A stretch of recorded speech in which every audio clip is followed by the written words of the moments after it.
If you want to improve your personal financial position, potentially even get rich after some time, then this is the right video for you. Hi, my name is Heinrich. I'm an ex-McKinsey consultant who later transitioned into several C-level industry roles, found several companies, and here on my channel Firm Learning I talked about how to succeed in the first levels of your career. And so let's do it, and in this video I will share everything that I learned over the last years about the topic of personal finance. So let's start with what personal finance actually is. And so I asked the AI, and the AI says personal finance refers to the planning, managing and optimizing of an individual's financial activities in order to meet short-term, achieve long-term goals and ensure overall financial well-being. Well, arguably this is a goal that most of us have. So let's think about how to actually get there. And the first concept you need to master when talking about personal finance is the idea of your net worth. This is arguably the most important financial KPI with regards to your personal finances. And this KPI essentially measures how rich you are, right? So what the worth is, the value is that you have to your name. And you calculate it as the difference between your total assets and your total liabilities. And you need to know your net worth. If you're not tracking your net worth, it will be really difficult for you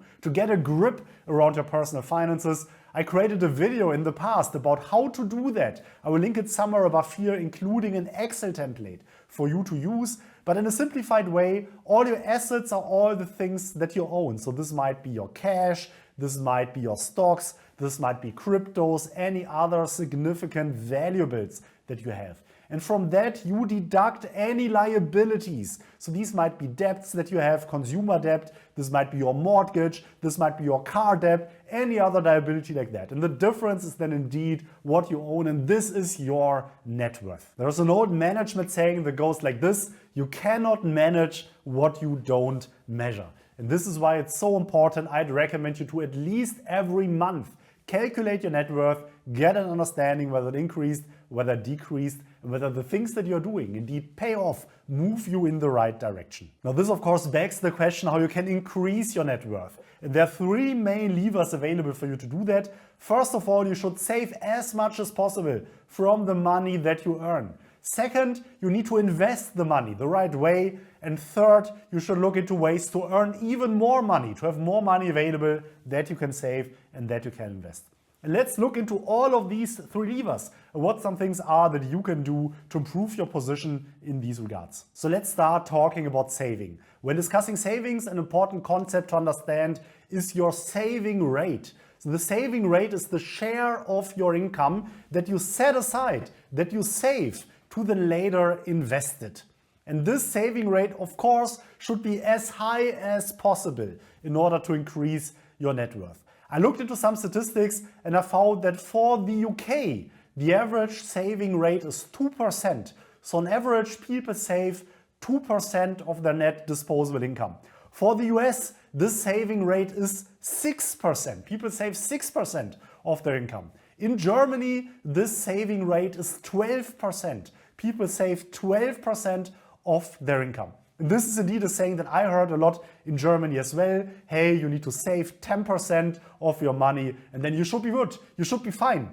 Though is that really the case? And in order to answer that question, you can do some basic calculations. So based on your current level of income and based on the current level of spending, so the amount of money that you need to finance your life, and then the delta being your saving rate, you can actually calculate how many years you will need until retirement. Meaning how many years you will still need to work to save that amount of money in order to never need to work again, because then you would be able to just finance your spending based on essentially the gains, the capital gains from your portfolio. And in this table here, you can see how many years that indeed will take you. And what you can see is that, for instance, if you are working on a 10% saving rate, it will take you 51 years to reach this level where you reach financial independence in the sense that you don't need to work anymore, but can just finance your life from capital gains.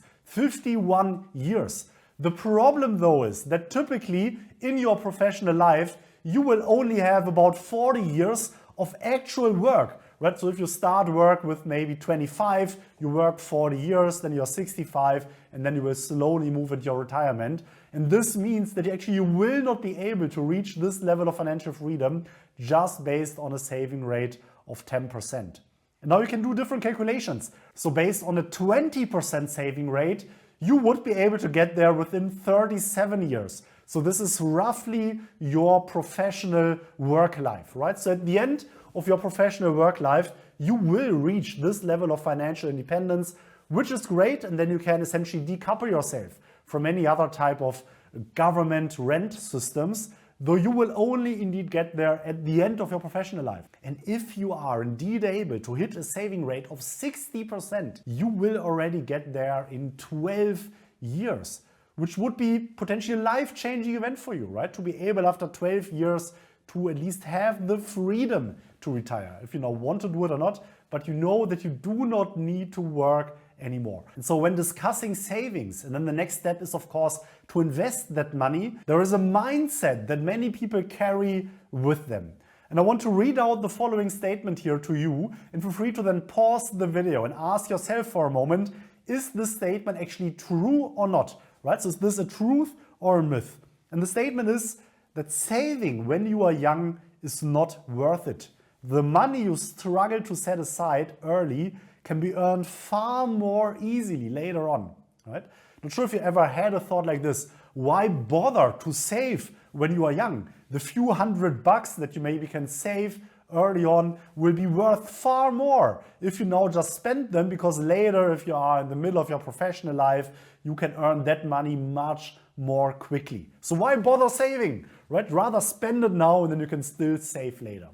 What do you think? Is this right or not? Feel free to pause the video for a moment. And so to understand whether the statement is true or not, let's look into two scenarios. And so I looked up the average age in which academics, so people with an academic background, start to work in Europe, and this age is 27. So let's look at the first scenario. And in this scenario, this person is not saving anything until the age of 27. Because why should you do it, right? But as soon as you are 27, this person from the age 27 to 65 is saving 2,000 euro per year. And let's now contrast that with a second scenario, the scenario where someone saves when the person is young. And in this maybe a bit extreme example, a person is saving 2,000 euro per year from the age 19 to the age of 26, but then completely stops saving as soon as that person hits the age of 27. And arguably, even if you're young, even if you're 19, if you're 20, 2,000 euro per year or maybe 100, 200 euro per month, right? So even with a side job, that should be able for you to do even early on when you are young. And so question to you, who will have more at the age of 65? The person who only started saving at 27, or the person who completely stopped saving at 27 but saved between 19 and 26? Who is richer? Who has the higher net worth? And now there may be rather surprising outcome, right? At least if you assume that these people invest the saved money in the stock market at a 10% rate of return, the second person will be richer. The net worth of the second person will be higher. The bank balance of the first person will be at 883,185 euro at the age of 65, whereas the bank balance of the second person will be at 1,035,160 euro at the age of 65. So 8 years of saving young from the age of 19 to 26 can be worth more than saving your whole career afterwards. And so if you're still young enough to watch this, to still make the right decisions, I hope that this alone is an eye-opening realization for you that it is very much worth it to already save also small amounts of money at a very young age. And if you now drill deeper how this is possible, you're of course seeing that this increase, this impact for the person saving young is not coming from the actual money saved, but from the returns on that money. Right? So from the 883,000 euro, only 78,000 are coming from the saved amount for the save later scenario, and even only 16,000 are coming from the saved amount in the save young scenario. But the vast majority, the delta in the Save Young scenario, over €1 million is coming from the returns of that money, of course, assuming you are indeed investing it at the stock market. Of course, the result here is very much determined also by the average rate of returns that you are basing this on. You might argue that 10% is a bit high, but it is a rate that was historically observed in the stock market indeed. Now that we established that saving and investing is important, personal finance is also about planning. It is about understanding the amount of money needed to reach financial independence, to reach that level where you do not need to work anymore. You might still decide to work for other reasons, but you don't need to do it anymore for monetary reasons. And here you need to distinguish the average return that you maybe get in the stock market from what people call the safe withdrawal rate. So what percentage of your net worth you can actually consume every year without going bankrupt. Because even if it would be true that on average, for instance, the stock market would go up 10% year on year, this is of course just the average number, but there might be years where the stock market actually tanks 20 to 30% or even more. And if in these years you are still withdrawing 10%, this might lead you to a negative scenario where then depleting the account and don't have enough money left anymore. And this question of what a safe withdrawal rate is a question that has been also widely discussed in academia. And there was a very widely received study that is called the Trinity study that looked indeed at which withdrawal rates would have allowed you to withdraw certain amounts of money every year over a period of 30 years without bankrupting a stock or bond portfolio. Right? So they asked themselves, what amount of money can I take out of an account every year, assuming it is invested in a mix of stocks and bonds over 30 years, which they just used as a definition of an expanded timeline without bankrupting the amount of money. And now the arguments laid out in the paper were of course a bit more complicated, but one of the key takeaways that people are taking away from this paper is that on average you are able to take 4% out of such an invested account without depleting it. And then people overgeneralize this to some extent a little bit and essentially saying that you can do this in perpetuity. That in perpetuity you can take out 4% of your invested account without depleting it. This is of course a bit of a generalized statement that is also widely debated because it is not directly backed by the findings of this paper. But this is then what in the finance community got adopted as the 4% rule. So the idea that you can take out 4% every year of your invested money without going bankrupt in perpetuity. Here it is important to understand that this is pre-tax. This is before any capital gains taxes. So depending on the country you're operating in, depending on the taxes that you need to pay, you might want to take that off. You might want to reduce that from this 4% rule in order to get to an actual net amount. So in Germany, we have 25% capital gains tax. So the 4% rule would for us rather be a 3% rule in Germany in order to calculate what you can actually take out every year without going bankrupt. And from this 4% rule, you can derive a mindset that to me was quite eye-opening. Some people call this the €300 rule, or you could also call it the $300 rule. And this means that every $300 that you spend equal and perpetual liability, a perpetual loan that you need to pay back of €1 per month. And this is in perpetuity, right? It's not only you who needs to pay €1 per month in perpetuity, but potentially even your kids, right? Your whole lineage, everyone who then would inherit your net worth from you. Every €300 that you pay for something as a one-off equals a €1 perpetual payment obligation. And why is that the case? Well, if you apply 4% to €300, that would be €12 per year or €1 per month. So every €300 that you do not invest, but that you spend is a foregone profit, is a foregone income of €1 every month. And this might not sound a lot, but of course this adds up over time, right? Every new iPhone for over $1,000, these are already €3-4 that you add up to this perpetual loan that you need to pay back, right? And then if every 2 or 3 years you get the new iPhone, this further adds up. every expensive meal that you buy, every expensive toy that you procure, everything expensive that you buy, all of this adds up to this perpetual loan. And so the implication of that is, what I'd recommend you to do is to set yourself a target. Ask yourself, what is the monthly income from my capital gains, from my invested capital that you would need in order to live a comfortable life? And of course, the starting point would be, well, what are your spendings right now? What do you spend every month to understand what you would need essentially to be financially free, to not needing to work anymore? And to not just share a few levels to reflect on, depending now on a 3% rule, so 4% and then taking out 25% capital gains to making this represent an actual net income. Here are a few levels, right? So this means that if you have 400,000 euro invested based on the 3% rule, this equals to an arguably perpetual income of 1,000 euro per month. A net income of 1,000 euro per month. So every 400,000 euro invested equals 1,000 euro income per month.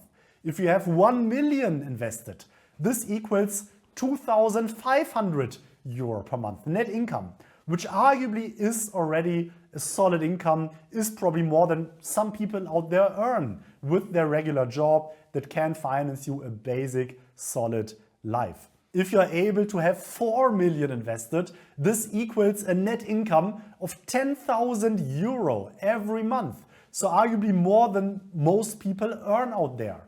If you have 10 million, these are 25,000 euro net income every month. And then there is a level that banks call ultra high net worth individuals. These are individuals with a net worth of 30 million euro or dollar or more, which then equals a net disposable income of 75,000 euro every month. And of course, these are very high numbers. Likely most of us, likely including myself, will never reach that. So my challenge to you is, ask yourself, what is your number? What is the number that you aspire to get to? Because from that you can derive what you would actually need. And from that you might also then ask yourself what careers you want to follow, which opportunities you want to indulge in, to understand whether it is actually realistic for you to hit this number or not. Now this of course might beg the question whether it even is realistic to get there. Can you even realistically get to these numbers with your typical successful career?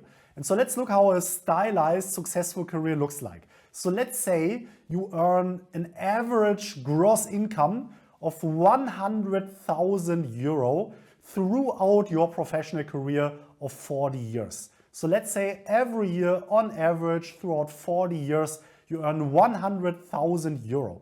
So this of course is already a very solid, rather high average income. Probably some of you will not think, hey, that's not even that high.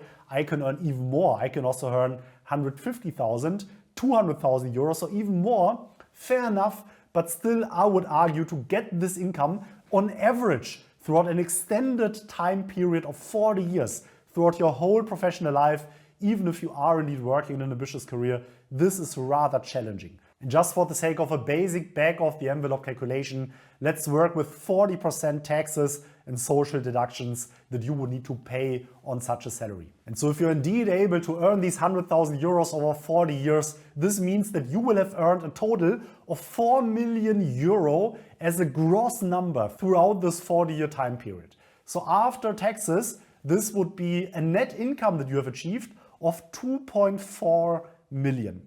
But now, of course, you have not paid any bills yet. You have not set any money aside yet, right? And so let's look at different saving rates. If you are indeed able to save 50% of that amount, then after 40 years, you will have saved 1.2 million euro.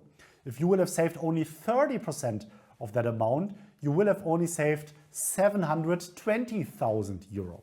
And so this might enable you for sure to hit these earlier levels that I just showed on the earlier slide. So you might be able to get to the 400,000 euro. You might also be able to get to the 1 million, but just based on a quote-unquote regular successful career, it will be very challenging for you. It might be impossible for you to reach these higher net worth levels. And this might be a rather tough realization. At the same time, this should open your eyes. And if you indeed aspire to hit these higher net worth levels, which of course I'm by no means saying that this now should be your main goal. I trust you can indeed live a very comfortable life also on these earlier levels that I showed. But if this is indeed your goal, of course this means that you need to ask yourself the question, how can you earn significantly more money? Either inside your current job or of course by pursuing other opportunities, also outside of a regular career. And if you're interested in our perspective on that, this is one of the topics we help individuals with in our firm learning mentoring programs, where we work with you to think how we can actually accelerate and fast track your career by equipping you with all the skills to indeed succeed in an ambitious job and are able to at least hit these earlier levels that we just discussed. If this sounds interesting, we offer free initial consultations. You can sign up in the link in the video description to talk to one of our experts to discuss your individual situation with us. I'd be now curious to hear from you. What is your reflection on that? What were your learnings with regards to your personal finances, with regards to your net worth? What worked for you? What did not work for you? What can you pass on to other members in the audience? Trust we can all only learn from that. If you took any value weight out of this video, please hit the like button, hit subscribe to stay up to date on all the content. Big thanks to all the channel members. My name is Heinrich and looking forward to the next video.